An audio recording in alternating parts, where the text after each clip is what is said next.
If you look at the United States from space at night, you will notice something disturbing. The East Coast is a web of blazing light.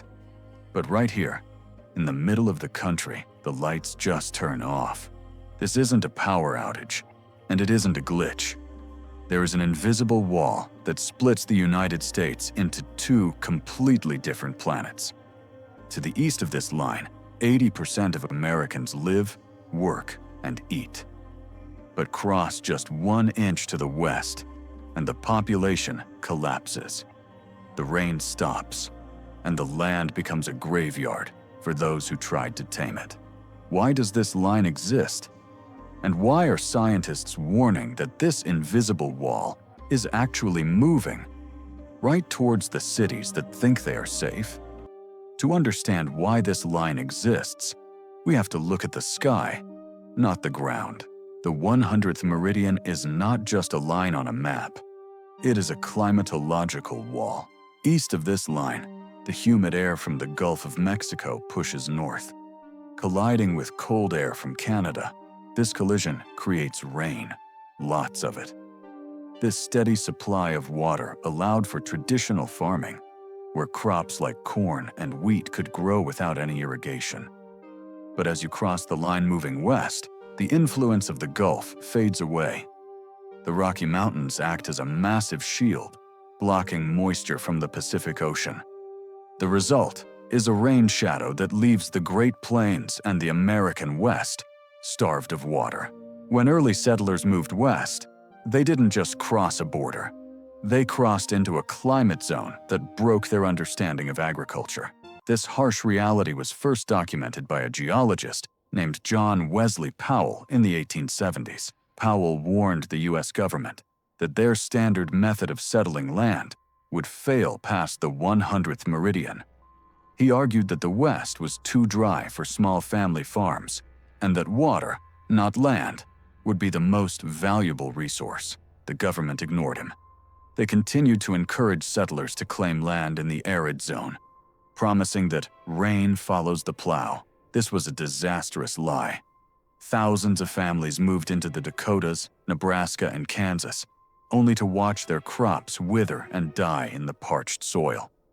This geographical mistake led to the Dust Bowl of the 1930s, a catastrophic ecological collapse that forced millions to flee. The emptiness you see on the map today is largely the scar tissue of that failure, proving that you cannot fight geography and win. The economic consequences of this divide are massive. Because agriculture in the West requires expensive irrigation, the farms had to become industrial giants just to survive. You don't see many small family plots in this region. You see massive corporate operations that can afford to pump water from deep underground aquifers. This changed the demographics entirely. In the East, small towns could sprout up every few miles to support local farmers. In the West, the economy required huge stretches of empty land for grazing or industrial farming, meaning fewer towns and fewer people. This is why you can drive for 6 hours in Wyoming without seeing a major city, while in Ohio, you hit a town every 20 minutes. The scarcity of water forced the population to cluster tightly around the few available rivers, leaving the vast majority of the land completely uninhabited by humans to this very day. Technology has tried to bridge this gap, but the divide remains stubborn.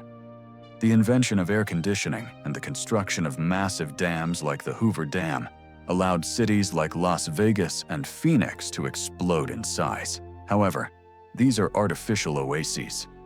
They rely entirely on diverting water from the Colorado River, a lifeline that is rapidly shrinking. This creates a precarious existence for the 20% of Americans who do live west of the line. While the East has abundant rainfall to refill its reservoirs, the West is trapped in a permanent state of water insecurity. This limits how much these Western cities can grow.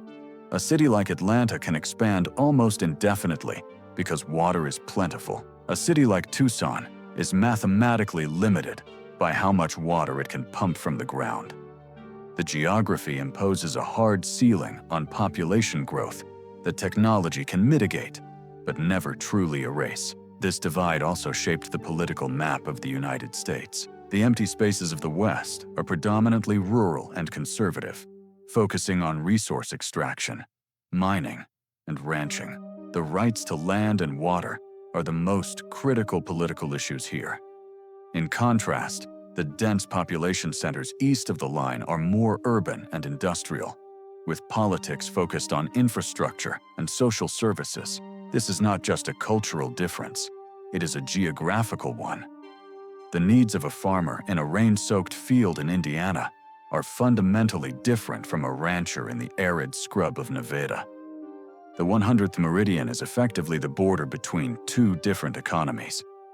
One economy is based on abundance, plentiful water, easy transport, and dense networks. The other is based on scarcity, managing limited resources across vast, isolating distances. This geographical tension is woven into the very fabric of the American government. Interestingly, there is one major exception to this rule.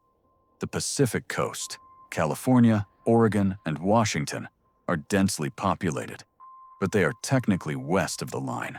Why? Because they have their own unique geography. The mountain ranges trap moisture from the Pacific Ocean, creating fertile valleys like the Central Valley in California, which is the most productive agricultural region in the world. However, this creates a donut effect. You have the dense East Coast, a hollow, empty middle, and then a dense strip on the West Coast. The 100th meridian marks the beginning of that hollow middle.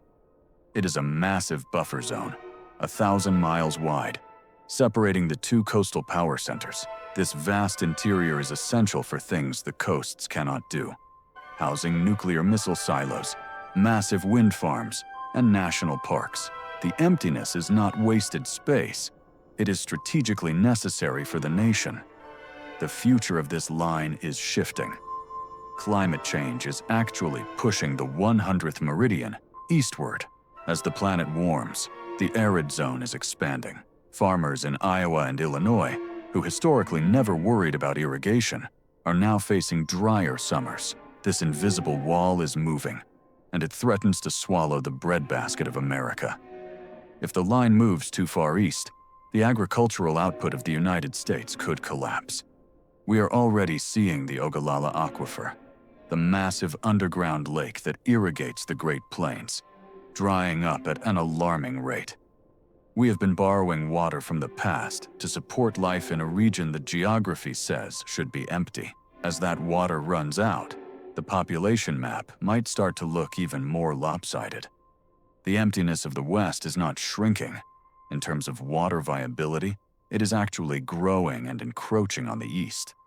Despite the challenges, this empty zone has become the playground for the future of energy. The same lack of clouds that makes the West so dry also makes it the perfect place for solar energy. The high winds that tear across the flat, treeless plains make it ideal for wind turbines. While the East Coast consumes energy, the empty land west of the line is increasingly producing it. We are seeing a new economic boom where the useless dry land is becoming the power plant for the entire continent. Massive transmission lines are being built to carry electricity from the windy emptiness of Wyoming to the hungry cities of California. In a strange twist of fate, the very harshness that prevented people from living there is exactly what makes the land valuable today. The emptiness is no longer a failure of settlement. It is an asset for renewable energy production. Ultimately, the 100th meridian is a reminder that civilization is fragile. We often think we can build anywhere, live anywhere, and conquer nature with engineering. But this line on the map proves otherwise. For over 2 centuries, Americans have tried to push west, to fill in the blank spaces on the map. And for 2 centuries, the geography has pushed back. The sharp drop-off in lights at night is not a temporary glitch. It is the permanent signature of the planet's climate. 80% of Americans live east of this line, not because they chose to, but because the Earth dictated it. As we face a changing climate, understanding this invisible barrier is more important than ever. It defines where we can grow food, where we can build cities, and ultimately, where we can survive. Thanks for watching Global Vantage, and don't forget to subscribe for more hidden geography.